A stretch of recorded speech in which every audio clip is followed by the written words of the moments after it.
Hello everyone, आज हम बात करने वाले हैं what is the JEE Mains and JEE advance exam के बारे में। आप अगर ट्वेल्थ क्लास में हैं तो वहाँ पर आपको अगर ट्वेल्थ क्लास में आपने मैथ बैकग्राउंड से पढ़ रखा है तो आपको बहुत सारे लोग मिलते होंगे जो कहते होंगे जेई मेंस निकालो, जेई एडवांस निकालो तो लाइफ सेट है। तो आज हम बात करेंगे कि ये ये एग्ज़ाम होते क्या है, full information of JEE exam. तो मैं बता दूं आपको, ये इंट्रेंस एग्ज़ाम होते हैं बी और बी टेक के लिए, जहां पर आपको इंजीनियरिंग करने के लिए आईआईटी जैसे प्रतिष्ठित संस्थान मिलते हैं। जेई जेई का मतलब होता है joint entrance examination. JEE Mains की अगर हम बात करें, जो सीबीएसई द्वारा 2 बार एक साल में कंडक्ट कराया जाता है। जेई को 2 भागों में बांटा गया है। पहले आप जेई मेंस क्वालिफाई करते हो, उसके बाद आप जेई एडवांस के लिए एलिजिबल हो जाते हो। जेई मेंस कौन दे सकता है, ये देखें तो हम देखें 11th व 12th में अगर आप पीसीएम बैकग्राउंड से यानी कि फिजिक्स, केमिस्ट्री, मैथ बैकग्राउंड से रहे हो तो आप दे सकते हो। और सबसे बड़ा डाउट जो स्टूडेंट के मन में आता है वो ये होता है कि क्या मैं 12th अपेयरिंग हूँ और जेई मेंस का एग्ज़ाम दे सकता हूँ। तो हाँ, बिल्कुल, आप जेई मेंस का एग्ज़ाम 12th अपेयरिंग में भी दे सकते हो और 12th पास आउट होने के बाद भी दे सकते हो। यहाँ पर आपको एडमिशन मिलता है एनआईटी और आईआईटीज़ में। जेई मेंस एग्ज़ाम ऑनलाइन होता है, जिसमें 90% पीसीएम होती है, जो कि 30-30 पार्ट में डिवाइड होती है। इसमें कुल जो प्रश्न होते हैं वो कितने होते हैं, 360 होते हैं। ऑब्जेक्टिव टाइप क्वेश्चन होता है। वन करेक्ट आंसर के लिए 4 मार्क्स मिलता है और गलत मार्क्स में माइनस मार्किंग होती है 1/4 की। ठीक है, जितना मार्क्स आपको मिला है उसमें 1/4 को माइनस कर दिया जाएगा। आपको बेसिक आइडिया लग गया होगा कि जेई मेंस एग्ज़ाम जो होता है वो होता कैसे है, किस तरीके से होता है। अब हम इसके आगे की भी जानकारी देख ही लेते हैं। अब ये देखते हैं जेई मेंस कितनी बार दे रहे हैं। अगर आप 12th में पढ़ रहे हैं तब से लेकर 3 वर्षों तक आप इस पेपर को दे सकते हैं। एक ईयर में आप 2 बार दे सकते हैं। 12th में आप जनवरी में एक पेपर होता है हमारा, तो हम उसे दे सकते हैं, और उसके बाद हमारा सितंबर टाइम में एक पेपर होता है, उसको दे सकते हैं। ठीक है, एग्जैक्ट डेट मुझे याद नहीं है, पर आप इसको एक साल में 2 बार दे सकते हैं। 12th में से पढ़ने के बाद 3 साल तक अधिकतम इसे आप 6 बार दे सकते हैं, इस तरीके से करके। और जेई एडवांस जो होता है वो इंजीनियरिंग कॉलेजों के लिए होता है। ये भी इंजीनियरिंग के लिए होता है, जेई मेंस और जेई एडवांस। अगर आप जेई मेंस क्वालिफाई करते हो तो ही जेई एडवांस के लिए आप एलिजिबल होते हो। अब हम देख लेते हैं road map of your dream engineering college.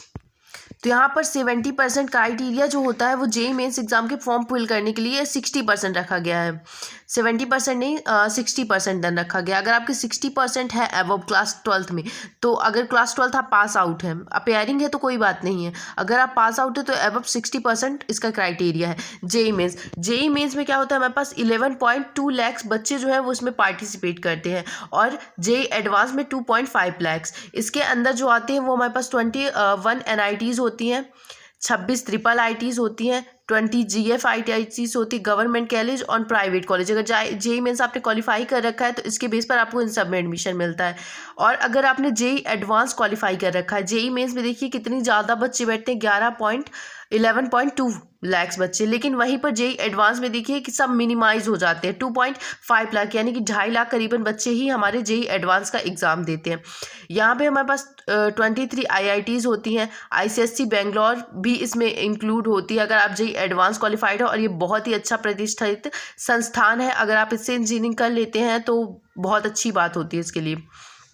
और काफ़ी सारे रिपोर्टेड संस्थान जो है इसमें एलिजिबल होते हैं। अगर हम बात करें जेई 2024 सेशन की, आई लाइक टू फरवरी, यहाँ पे फरवरी में एनटीए ने रिलीज़ कर दिया था।